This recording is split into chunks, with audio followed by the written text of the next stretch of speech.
What Filipino fans did that left the entire tennis world stunned wasn't just a moment, it was a revolution. On a single night, thousands of voices united to change the course of a championship, exposing the uncomfortable truth about power, privilege, and how one nation's passion could shake the foundations of professional tennis. Nobody saw it coming, and the sport would never be the same. The Philippines has always loved tennis, not the way Europe loves it with centuries of tradition and grand courts, but with something fiercer, hunger, raw, unfiltered passion that burns hotter than any trophic ambition. For years, Filipino tennis fans watched their players fight on the international stage, celebrated their victories like national holidays, and mourned their defeats like personal losses. This wasn't just sport, this was identity. Alex Eala had become their beacon, a young Filipino player rising through the ranks, training in Barcelona, competing across the world, carrying the flag of an entire nation on her shoulders. Every match was a referendum on Filipino grit. Every tournament was proof that talent could emerge from anywhere, that geographical location didn't determine destiny. Fans didn't just support her, they believed in her as a symbol of something larger. But by mid-2024, something was brewing beneath the surface. Eala had faced a series of controversial losses against players from established tennis countries, moments where disputed calls, questionable umpiring decisions, and what many Filipino fans perceived as systemic bias had cost her matches. Each incident individually could be dismissed as sports misfortune. Collectively, they painted a different picture. The tennis world operates on an unspoken hierarchy.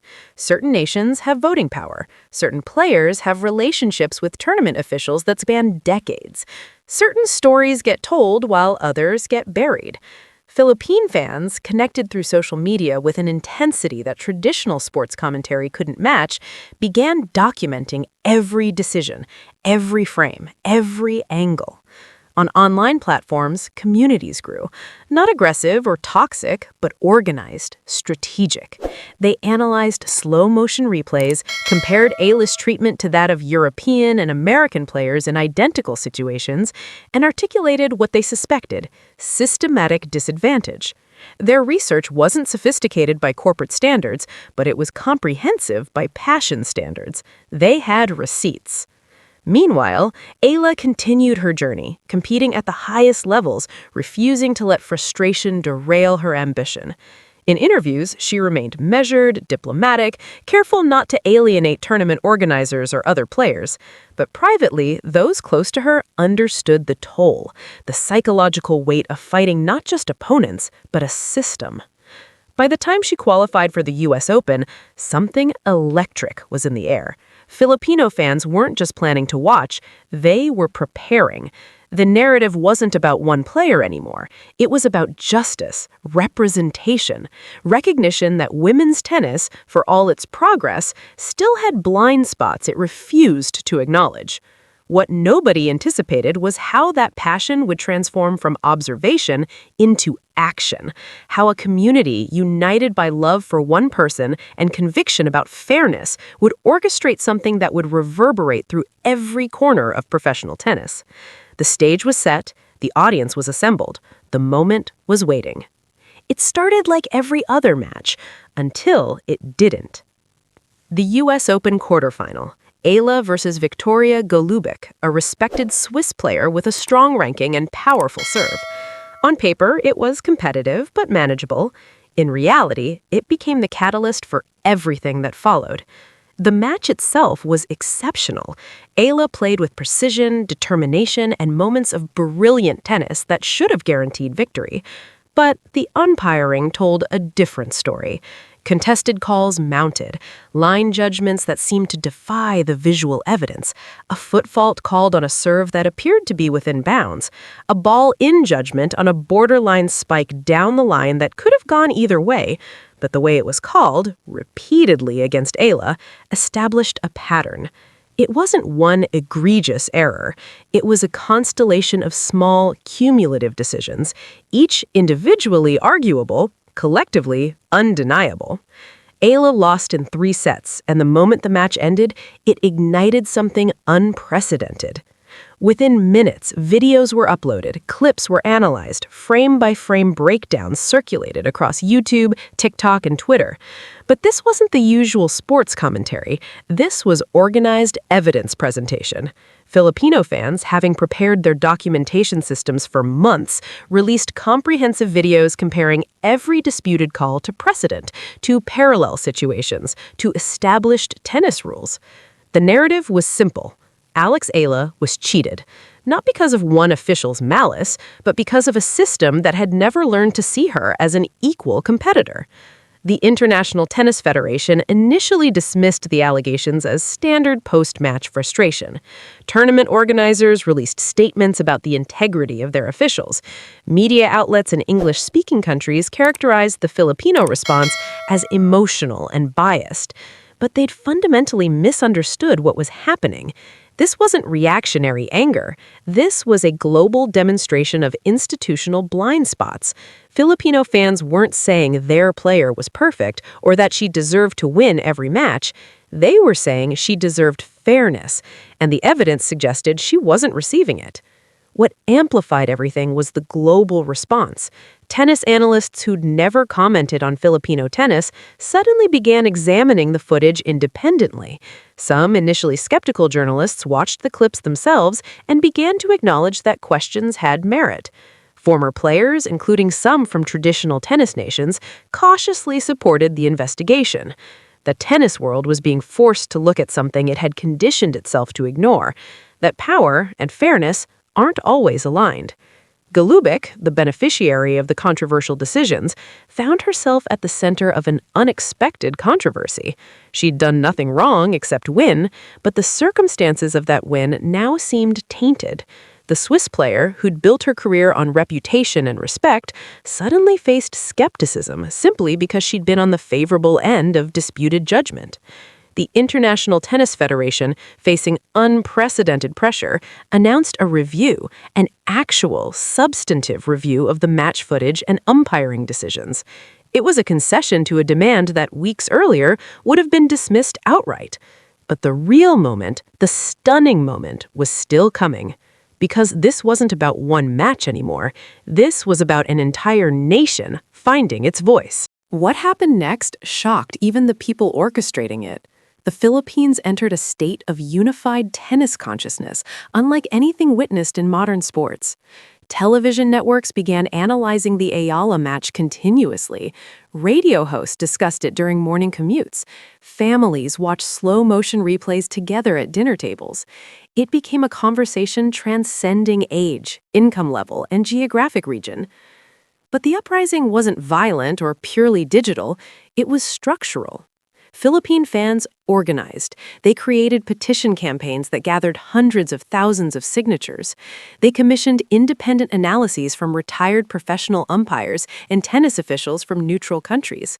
They strategically contacted journalists, providing them not with allegations, but with data, verifiable, repeatable, documented data. What made this revolutionary was the sophistication of the approach. Rather than demanding blood or calling for conspiracy theories, Philippine advocates focused on systemic reform. They compiled historical data showing that certain nations' players received favorable statistical advantages in line calls across major tournaments over 5-year periods. They demonstrated disparities in video review usage between established tennis nations and developing nations. They created visual presentations showing how often young players from non-traditional tennis countries face decisions that went against them in crucial moments. This was academic-level evidence presentation wrapped in passionate advocacy. International media, initially dismissive, began shifting. Major sports journalists realized that dismissing an entire nation's evidence was itself problematic. The narrative flipped from emotional Filipino fans to serious questions about tennis fairness. International tennis analysts started examining other controversial matches through similar lenses. Other players, including some European and American competitors, discovered they'd also faced questionable decisions. The uprising created fractures within tennis's established hierarchy. Players from traditional powers faced uncomfortable questions. Tournament directors defended their systems with decreasing credibility. The International Tennis Federation, which had functioned for generations under assumptions of neutrality that had never actually been tested, faced accountability it had never anticipated. For Filipino fans, it was vindication and something more: visibility. For decades, Philippine tennis had been footnoted in global conversations. Now, suddenly, Philippine voices weren't just being heard, they were forcing institutional change. Social media transformed into a documentation platform. Fan accounts with thousands of followers became trusted sources of analysis. Philippine celebrities, sports personalities, and political figures vocally supported the movement, recognizing it as something transcending athletics. It was about recognition of their nation's equality. But beneath the uprising was an emotional current that statistics couldn't capture. This wasn't just about fairness in tennis. It was about a nation that had watched its people be overlooked, underestimated, and undervalued across every international platform, finally saying, "We're not accepting this anymore." Not in tennis, not in sports, not in how the world sees us. Eala herself became symbolic of something beyond individual achievement. She represented a million conversations about systemic disadvantage, about excellence being invisible when it comes from the wrong geography, about talent mattering less than the established order. The uprising was peaceful, persistent, and practically irresistible. But here's where things got truly extraordinary. The establishment fought back harder than anyone expected. Institutional resistance was inevitable. Tennis hadn't survived centuries of tradition by welcoming disruption, and the questioning of umpiring fairness felt like an existential threat to the sport's legitimacy. Tournament directors released statements claiming that individual umpire performance variations were normal across all sports and that Filipino claims overstated isolated incidents.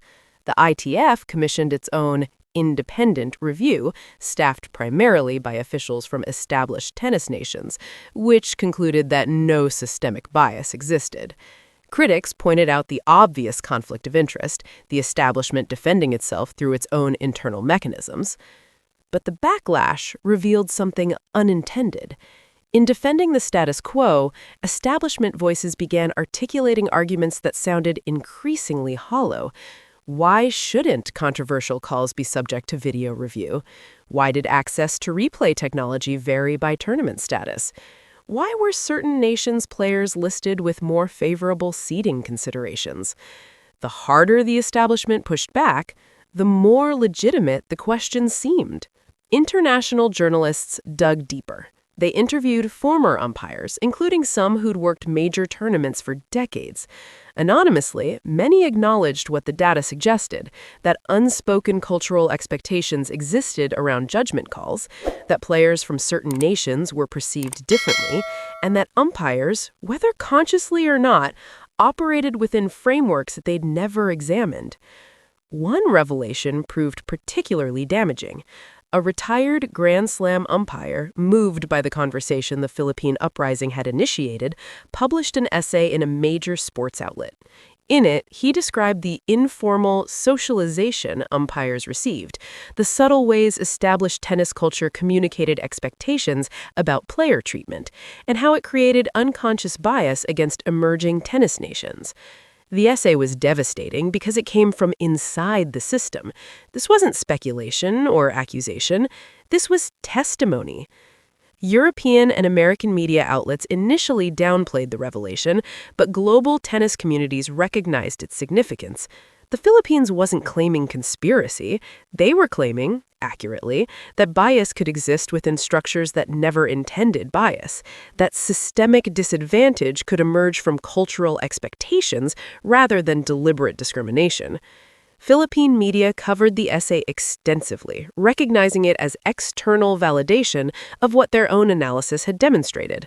Eala gave an interview where she expressed relief and vindication, while carefully emphasizing that she didn't blame individual umpires, but rather called for systemic examination. "I want to compete fairly," she stated in words that became widely quoted. "And I think every player deserves that, regardless of where they're from."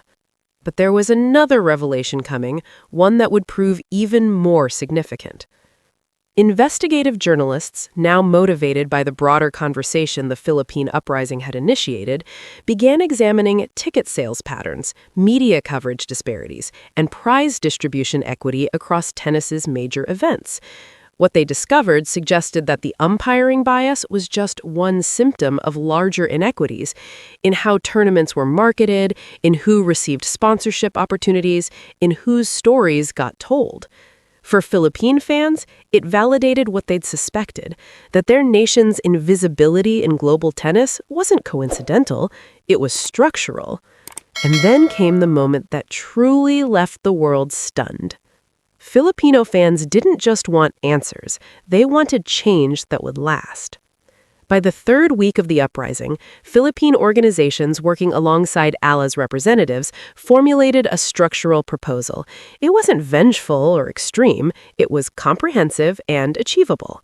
They demanded transparent video review protocols at all major tournaments, independent oversight of umpire consistency metrics, expanded umpire training programs focused on unconscious bias, and, most significantly, representation in tournament governance from developing tennis nations. The demand was revolutionary because it asked the tennis establishment to genuinely decentralize power. For the first time in the sport's modern history, a coalition of fans, players, and analysts were forcing the conversation. Who gets to decide how tennis operates, and why have the same nations always held that power? The ITF's initial response was predictable dismissal, but the Philippine government, recognizing something culturally significant occurring, threw its support behind the proposals. The Department of Sports issued a formal statement recognizing the uprising as a legitimate movement for fairness. Politicians, sensing national pride in the moment, publicly advocated for tennis reform. Internationally, women's tennis players began taking positions. Some remained silent, uncertain, but others, particularly those who'd experienced career frustration and speculated about fairness issues, vocally supported the demand for transparency. Younger players, especially those from non-traditional tennis nations, openly advocated for systemic reform.